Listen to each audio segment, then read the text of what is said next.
I'd like to know that the description Asfalas Safeleen mentioned in Surah Teen, can this be applicable to a person who believed in Hazrat Muhammad sallallahu alaihi wasallam? This is, I think, a very beautiful idea of yours, of whoever told you of this.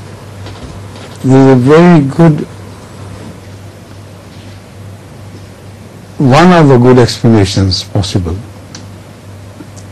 Those who believe in the Holy Prophet sallallahu alaihi wasallam, they reach the highest degree of elevation. And after that, if they reject him or show disrespect to his real person and only imitate but do not follow him properly, then they will be degraded to the worst of animals.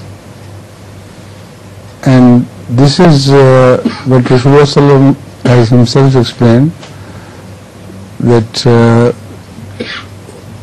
the ulama of that period would be the worst under the firmament of heaven.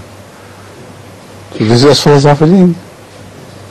It's a very good idea.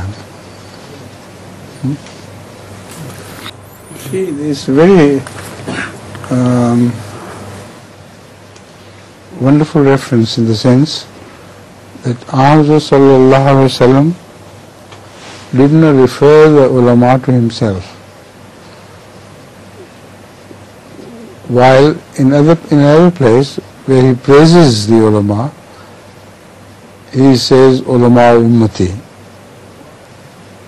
But here the Holy Quran, Rasulullah sallallahu says ulama hum.